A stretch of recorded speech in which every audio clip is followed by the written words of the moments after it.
Did you know that over 680 million people in Asia live below the poverty line? That's more people than the entire population of North America. Now look, Asia is a vast and diverse continent with some of the world's most vibrant economies and stunning landscapes. But it's also home to some of the most challenging living conditions on the planet. We're talking about extreme poverty, political instability, human rights abuses, and a whole buffet of other issues that would make even the most adventurous traveler think twice. So buckle up, because today we're taking a deep dive into the underbelly of the Asian continent. This isn't about passing judgment. It's about shedding light on the realities faced by millions and maybe, just maybe, encouraging a little more empathy and understanding. So grab your ethically sourced coffee, settle in, and let's unpack the 10 worst countries to live in Asia. Look, I'm not going to sugarcoat this.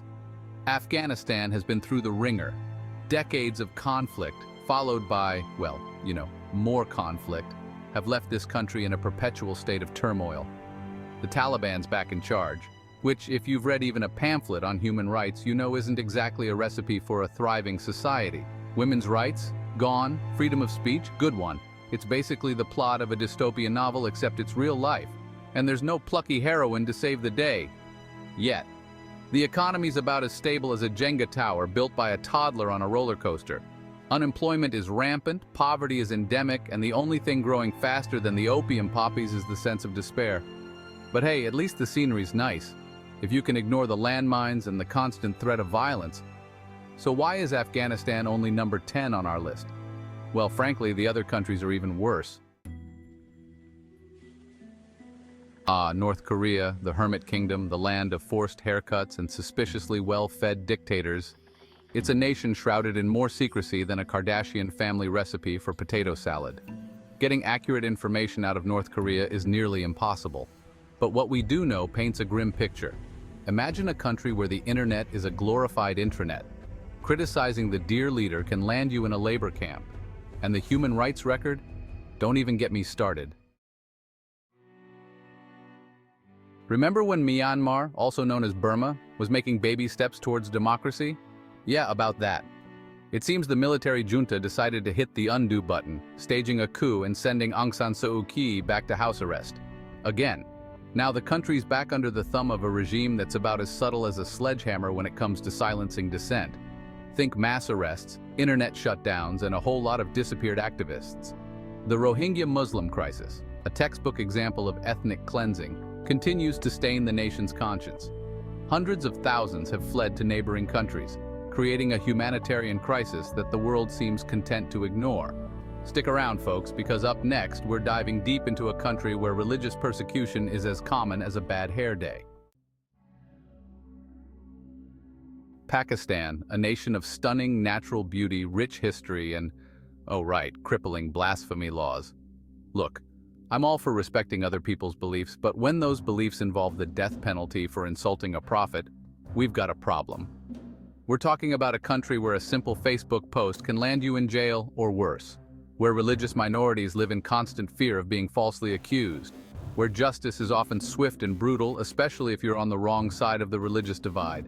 And let's not forget the ever-present threat of terrorism. Extremist groups operate with alarming impunity, targeting civilians and security forces alike. It's like a game of whack-a-mole, but instead of moles, it's terrorists. And instead of a mallet, it's still a mallet, but it's a lot more terrifying.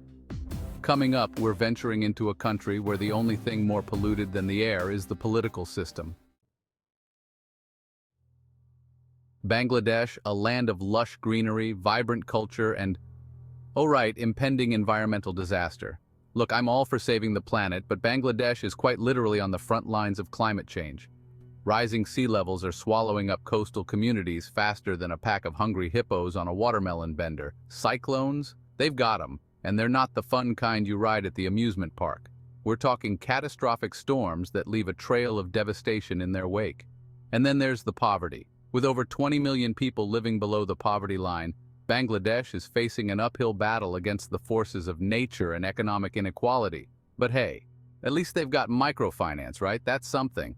Up next, we're journeying to a land where the gap between the rich and the poor is wider than the smile on Jeff Bezos's face after a successful Prime Day. India, the land of Bollywood, butter chicken, and, well, a whole lot of problems. Some aspects of Indian culture are about as appealing as a deli belly after a dodgy street food adventure. Let's talk about the caste system. It's like a social hierarchy designed by someone who peaked in high school. You're born into your caste, and that determines your social standing and job prospects. And don't even get me started on the treatment of women. From dowry death to honor killings, violence against women is a stain on India's soul. But hey, at least the traffic's entertaining, right? Nothing says cultural experience like being stuck in a traffic jam with a million other people, a dozen cows, and a guy on a motorbike trying to sell you a knockoff Rolex.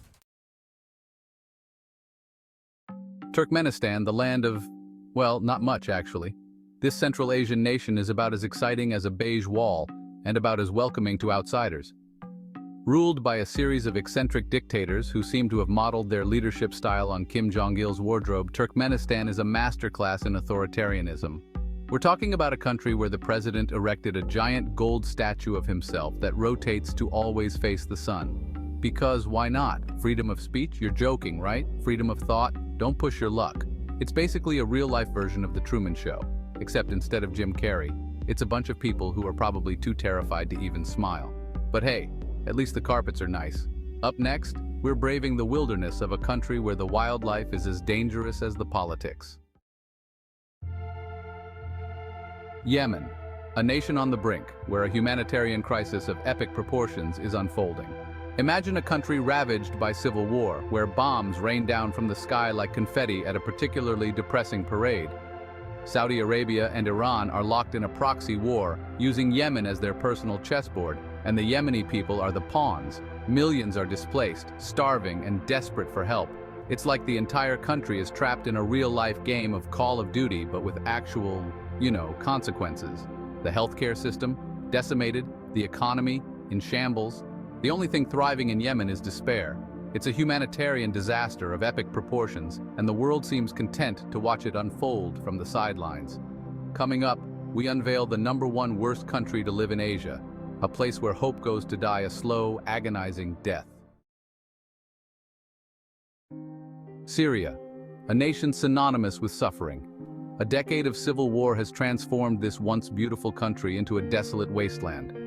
Imagine a place where entire cities lie in ruins, where the stench of death hangs heavy in the air, and where the only sounds are the echoes of gunfire and the sobs of mothers who have lost everything. Bashar al-Assad, a dictator with all the charm and compassion of a rabid honey badger, has clung to power through sheer brutality, unleashing chemical weapons on his own people and turning the country into a playground for foreign powers to wage their proxy wars. Millions have fled, seeking refuge in neighboring countries and beyond, only to face closed borders and xenophobic backlash. Those who remain are trapped in a nightmare, caught between a brutal regime, extremist groups, and the indifference of the international community. Syria is a stark reminder of the human cost of war, a cautionary tale of what happens when the world looks away from atrocity. So, there you have it, the 10 worst countries to live in Asia. It's a grim list, to be sure, but it's important to remember that these aren't just statistics on a screen. They're real countries with real people facing very real challenges. It's easy to feel overwhelmed by the sheer scale of suffering in the world. It's tempting to throw up our hands and say, what difference can I make? But even small acts of kindness, awareness, and advocacy can have a ripple effect. Donate to a reputable charity working on the ground. Contact your elected officials and urge them to take action. Educate yourself and others about the issues. Every little bit helps. Thank you for watching. Well, folks, that was a heavy one. We've journeyed through some of the most challenging corners of Asia, and frankly, we all need a stiff drink. But before you reach for that bottle of whatever gets you through the night, tell us what you think.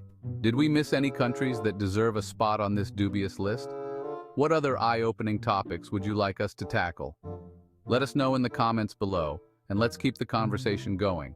And if you're brave enough to delve deeper into the world's most challenging places to live, check out our video on the top 10 most dangerous cities you should never visit. Thanks for watching, and remember, knowledge is power, even when it's depressing.